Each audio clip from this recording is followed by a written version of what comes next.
Hey, we're back from West Virginia here. It's time for the first oil change in the Honda Talon. We had a great time down in West Virginia there. We got some content coming, still working on editing it. We'll get through it here, get some videos posted shortly. So we're just in here to do the first oil change in the Honda Talon. I thought I'd give it a go at videoing it, see how it turns out. Share with you guys what it takes to do an oil change. So bear with me here and we'll see how we make out with this. We did get the Talon all cleaned up after West Virginia. Got pretty dirty down there. Spent a lot of time washing it up, cleaning it up, getting it ready to go. Of course, we got everything we need here for an oil change, I believe. We got more oil than what we need. Just it's good to have some on hand, just in case. Also use some of this in the sub-transmission. We're not doing that this time. We got our tools out here. I think it's a 10 mil for the filters. And 17 for the drains, I believe. It might be a 14, I can't remember. It's been a while. We got this is the DCT filter here, just a little small filter. There's the part number in case you're looking for it. This is the one for the motor. Oil filter, bigger one. That's the part number for it. We'll go through things here. I got some brake cleaner, just clean things up. Also got our oil, couple rags down here.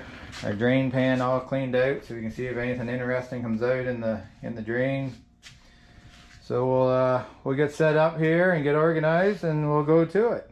Okay, we've already ran the machine. We're getting it all set here.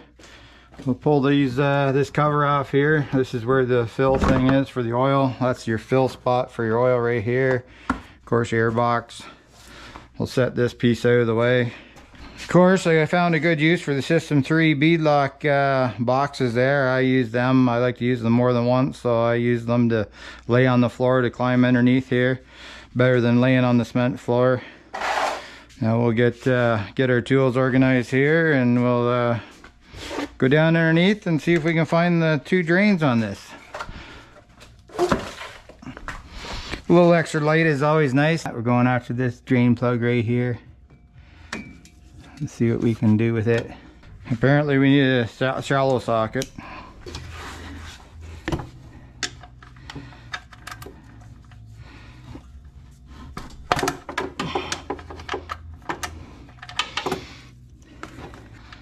Hopefully you can see me working this out with my hand here. Make sure the washer comes off with it.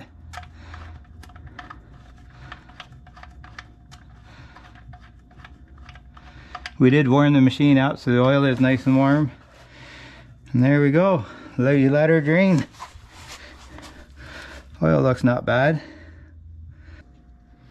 I believe this front one here is for the sub-transmission, which we're not doing at this point in time. We'll let that drain there for a few minutes. Make sure we get all the oil out. I forgot, I guess we need a 12 to drain the actual oil pan. We'll go under, see if we can find that here in a second. Climb down underneath here.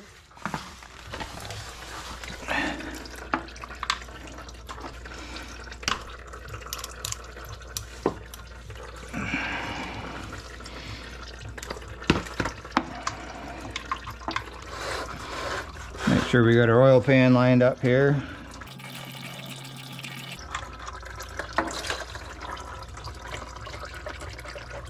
Make sure the washer come off on the bolt. We'll set it aside, set the socket there. Grab an old rag here to clean things up.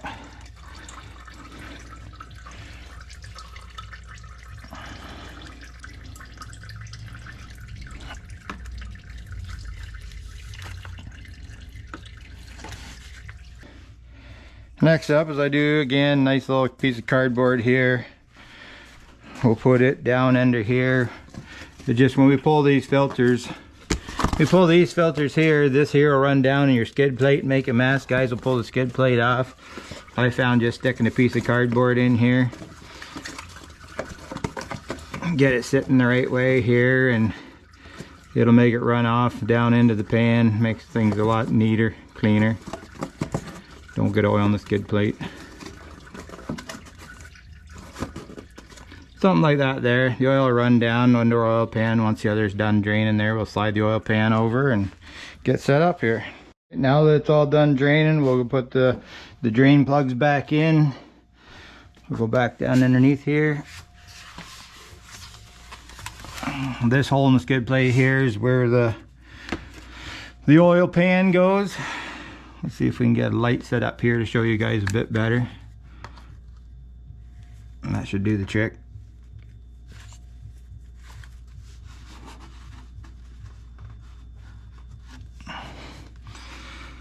Like I said, make sure the washer's on there. It's a good shape. I reuse them once. I replace them every second time. I always start this by hand and make sure I got it threaded in straight and true.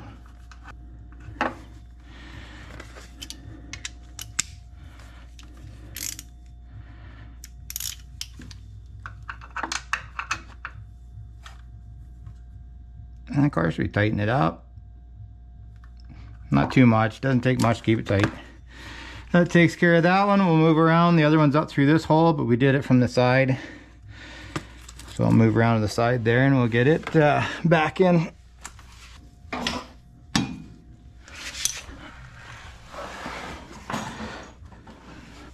Like I said, once again, make sure that washer's on there. Make sure it's on there and it's in good shape. I replace these every second oil change, not every oil change like some recommend.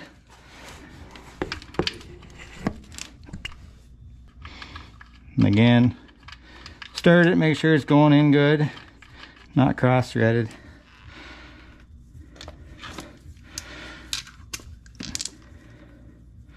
This is the 17, the bigger drain. It's not at the bottom of the oil pan. The one we just pulled there and put back in, that's the oil pan.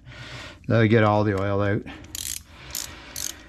I think some people forget that there's two drains on this, so just note that there's two.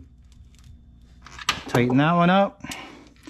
That's done. Now we'll move on to the filters here. We'll see what kind of mess we make. Our 10mm socket here, we got a clean rag. Our two filters, we'll grab our light, and we should be good to go here.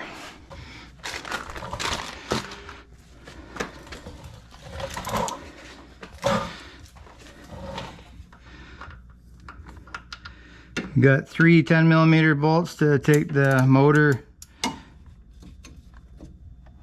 filter out of here. I think these are all supposed to be torqued to like 9 foot-pounds, not very much. Pretty easy to break them all free.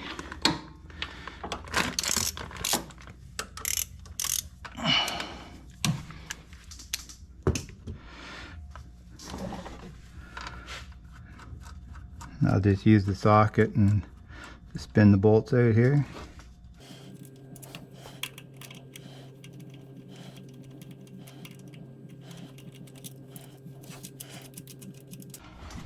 There's the 3 bolts out. We'll set them aside here.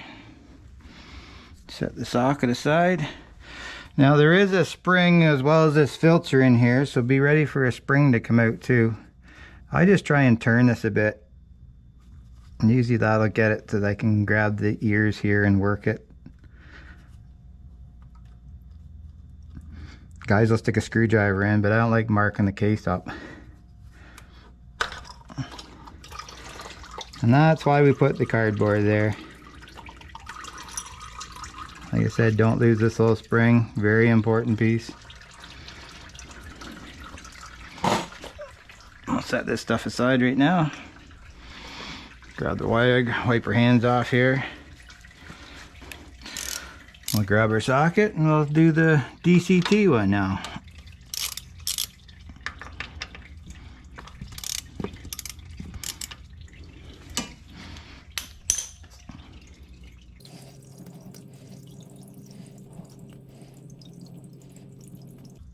Again, this one here, same deal.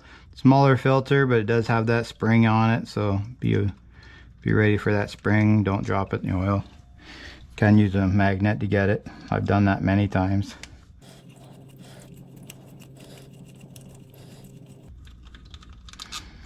You can see the spring here is actually shoving the cap right off on this one.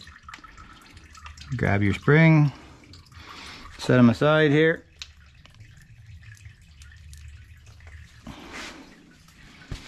Got a rag here, wipe it all up, clean our hands off. I use a magnet here to pull the filters out, just a little bit easier to get them out than grabbing them. Especially the little one here. Sometimes it takes a little bit of wiggling to get it to come out. But there we go. It's out. We'll have a look at them after we're done. Just set them aside for now. Clean everything up best we can. There goes our cardboard, but that's alright. It did its job. There shouldn't be much more coming out now. It just saves a lot of oil from going in your skid plate here. We did get a bit down in there, but we'll wipe it up while we're at it here. Make sure we get everything clean. We'll grab our covers here. Take them over the bench.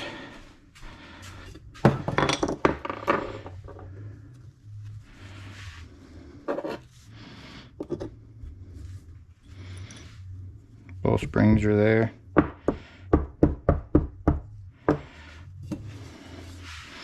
Got some brake clean here.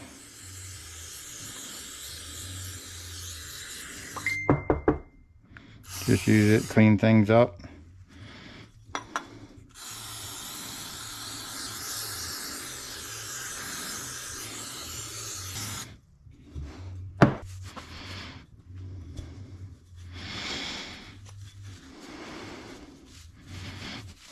Again, clean these up. Make sure that O-ring's good. I reuse them as well. I replace them every second oil change, just like the washers on the drain bolts. Saves a bit instead of buying O-rings every time. Just make sure you check them good. Make sure there's no nicks or anything in them. Of course, big spring for the big filter, small spring for the small filter, and I think we're ready to reinstall our filters. Back around over here. Set them down out of the way for now while we get our filters opened up.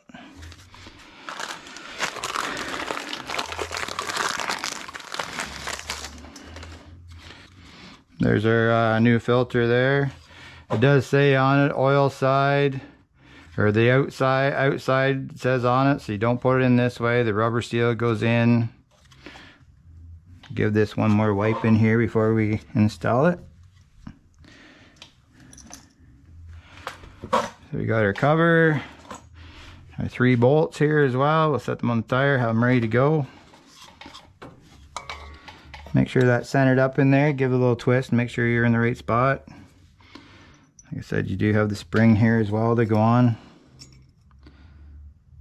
It will just sit on there, but don't drop it in your oil. I've done that many times.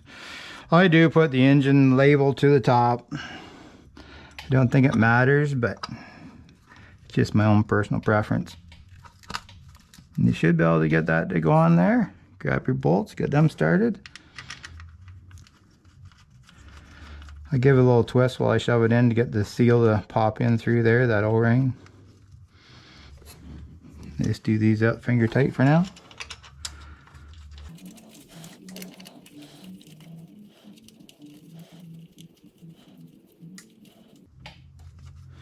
Finger tight should do the trick.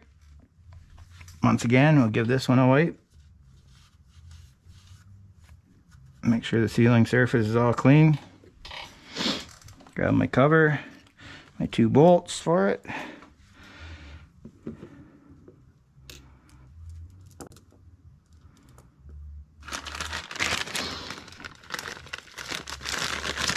Open our filter up here. Again, this one will say this is the outside rubber seal on the inside. Again, you put it in there and you should be able to feel it slide on. And then we got our little spring to go in. It slides in here and it should stay there if you're careful with it.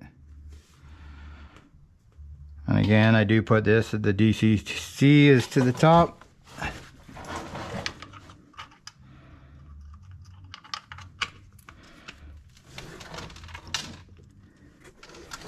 This one you got to keep your finger on it, keep the spring compressed while you do the bolts up to get it tight. You got 1 bolt in there. You got a second one.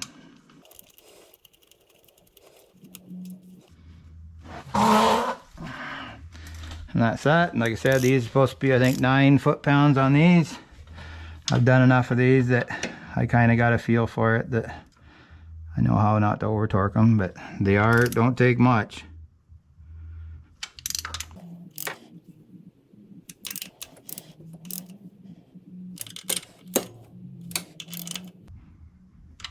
And that's that. We're ready to fill it with oil. So we did the 2 drain bolts are back in, tightened up. The new filters are in there. We have those all tightened up. The 5 bolts there as well. We're ready to add oil and start checking our oil level. So this is our dipstick here. We'll pull it out, get it cleaned up, and then we'll start adding oil, and we'll see how much oil it's going to take. On the Hondas here, you put the dipstick in, and when you check the oil, you just drop it down in like that. You do not thread it in to check the oil. It's checked just as it drops down in there and sits there is how the oil is checked, not threaded in. Some people thread it in, which is actually going to make your oil level too low, so make sure you do it without threading it in. We'll get a funnel set up and we'll start adding our oil. And of course, this is our oil fill spot here. We thread this off. Set that to the side for now. Of course, you want to give this here a wipe. We don't let dirt going down in there. Give it a good wipe. Make sure we got it clean. And we'll put our funnel in there. And we'll use the last of our leftover jug here. We'll pour it in.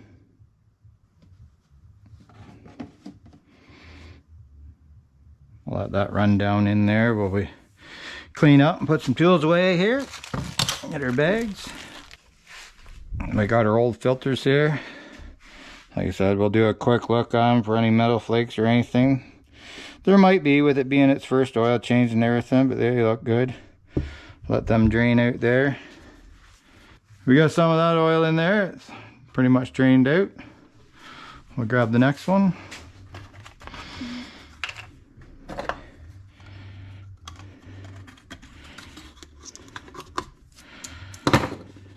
We'll start pouring this one in. Now it does take 6.1 quarts US, and that's I think 5.7 something liters. So just so you know, to do the motor on an oil change. I know this is 4 liters here, so one of these and 2 small jugs, but I used part of a big jug, so we kind of have to just keep checking it here and see where we're at.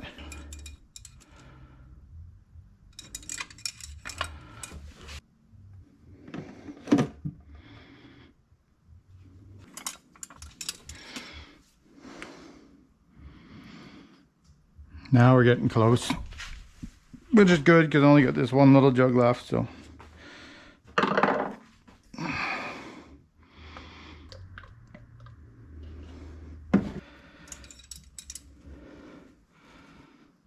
There are oil levels right up to the full mark. I'll put this in, tighten it down.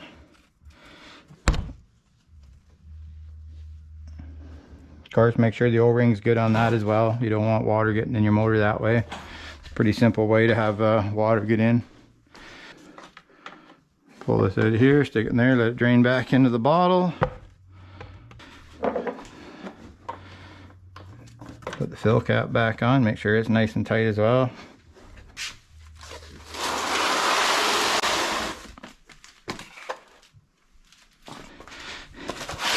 I said most of our oil leaks right on our box here. We just flop that up and it'll soak into the cardboard. No mess on the floor to clean up. I'll throw it to the side for now. And that should do it. Now we should start the machine up. Let it warm up a bit.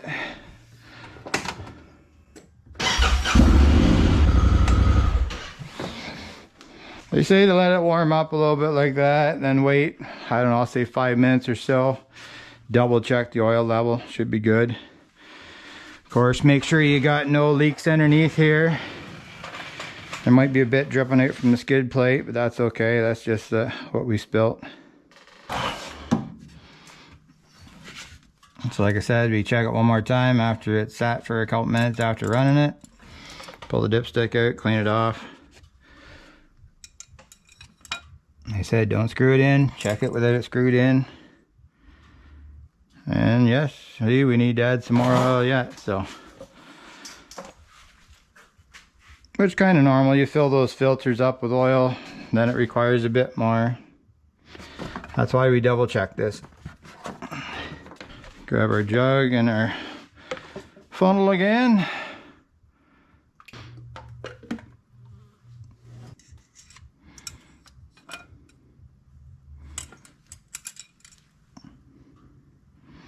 And there, we're up to the full mark, so we're good now. We're ready to go. There, we ran it. The oil filters are filled up. We rechecked the oil level, topped it up after running the filters, or filling the filters up with oil. So we're good. So once again, we'll pull this out. We'll put our fill cap on here. Of course, we got our cover to go on here over air box. Tighten that on, we're done. We'll put the pack out system back in there. I think I used up all my oil. I'll have to grab another jug from Honda, just have some on hand. So I hope you guys enjoyed that one. Just a simple oil change. And the next one, we'll do the sub transmission as well as the front and diff. I'll try and record that when I get to the point that I need to do them. And we'll check them today just to make sure the levels are good. I'm not going to show that on the camera. So if you enjoyed this video, make sure you like it, maybe make a comment on it. If you see me doing something you didn't agree with, let me know. I'm always open to different ideas. And hope you enjoyed the video. We'll see you on the next one.